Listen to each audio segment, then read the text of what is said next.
Ya, jadi kalau kita di sini konsultasi dengan pasien itu kita lebih banyak kita sebenarnya berdiskusi ya. Ya tentunya saya akan menjelaskan ke pasien ya mengenai apa saja yang terjadi mengenai penyakitnya yang bersangkutan ya pasiennya. Jadi kita lakukan secara santai kok, kita berdiskusi. Nanti kita akan ada sesi tanya jawab dengan pasien, apa-apa saja yang masih belum dipahami oleh pasiennya. Dan tenang aja, kalau kita di sini kita nggak ada tuh istilah apa tuh nakut-nakuti pasien ya. Jadi apa adanya aja. Jadi kita tidak nakut-nakuti. Oh nanti kalau kamu nggak diobatin, nanti kamu akan jadi begini, kamu akan jadi singa, kamu akan jadi monyet. Enggak, kita nggak begitu ya. Nah kita di sini menjelaskan sesuai dengan apa penyakitnya, teori dan pengalaman kita yang selama ini kita alami di sini gitu ya.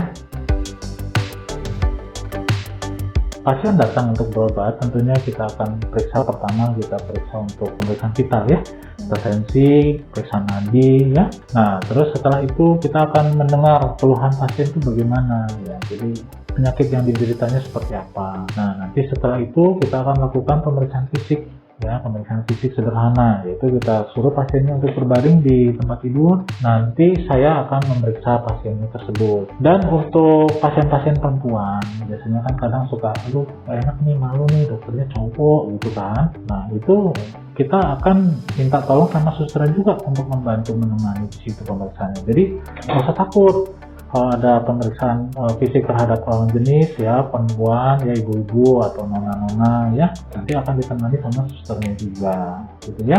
Nah di sini juga kita kalau misalkan belum bisa kita pastikan ini penyakitnya apa ya, artinya apa, kita perlu melakukan pemeriksaan penunjang yaitu pemeriksaan laboratorium. Nah kalau di sini kita periksa laboratorium, kita bebaskan pasien untuk memilih, boleh periksa di sini, boleh periksa di luar ya. Dan tenang aja, kalau kita di sini nggak akan periksa yang aneh-aneh kok ya.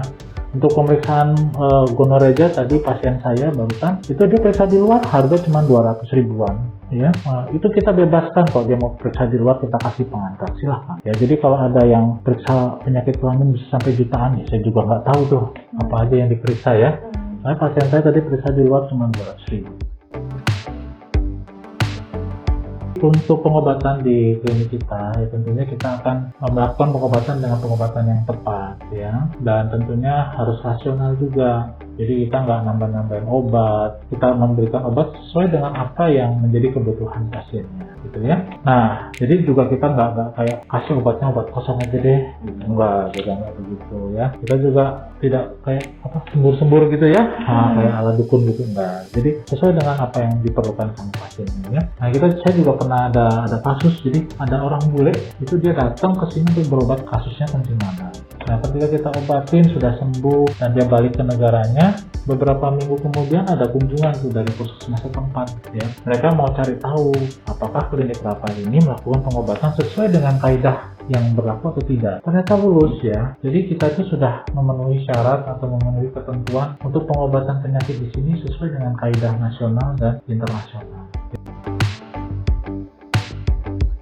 Kalau privasi jelas kita jaga ya, pasti itu kita jaga. Tidak mungkin kita umbar ya, tidak mungkin kita kasih pengumuman tuh di depan klinik itu kan, wah ini pasien atas nama si A, si B, si C gitu ya, pernah berobat ke sini. Nggak mungkin kita kasih begitu ya. Data-data medis juga sudah kita arsipkan, itu semua terjaga, baik itu datanya maupun penyakitnya ya. Kalau saya boleh cerita sedikit, waktu itu ada beberapa kasus di mana pasangan si pasien ini dia datang untuk menanyakan mengenai perihal pasangannya yang berobat ke sini ya. Itu kita tutup rapat. Kita tidak ada membongkar tanpa sepengetahuan dan persetujuan dari pasiennya.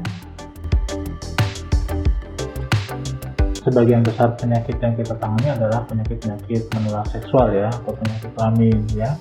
Selama 5 tahun ini yang paling banyak itu biasanya adalah penyakit kencing nanah. Tapi penyakit kelamin yang lain juga ada, sering kok kita tangani ya, seperti pucil kelamin ya, seperti sipilis ya. Nah jadi banyak penyakit-penyakit kelamin yang kita tangani di sini. Namun tapi sebagian besar memang yang penyakit kencing nanah itu. Staff kita mereka semua ramah-ramah ya, nggak ada yang jutek, nggak ada yang marah-marah, nggak ada yang cuek ya, nggak ada yang ngedumel-ngedumel sendiri gitu ya. Nah jadi itu adalah salah satu keunggulan di mana kita di sini selalu mengutamakan keramahan, kenyamanan pasien juga. biayanya cukup terjangkau. Ya. Kenapa saya bisa bilang begitu? Karena kalau kita lihat di sini kita sudah 5 tahun di sini, hampir 5 tahun ya. Pasien kita rata-rata karyawan-karyawan yang tinggal di daerah sini. Artinya apa? Dengan level ekonomi karyawan yang ada di sekitar sini, tentunya mereka bisa berobat sampai tuntas. Artinya apa? Pengobatan kita itu terjangkau. Kalau di tempat lain mungkin ada yang sampai puluhan juta, ada yang sampai belasan juta untuk berobat. Padahal penyakitnya ini gampang sekali kita tangani ya. Nah kalau kita di sini enggak ya, kita terjangkau karena kita tidak mau menghabiskan uang pasien di sini terus di rumah nanti dia mau makan apa, gitu ya. Namanya orang merantau kan, kira-kira begitu.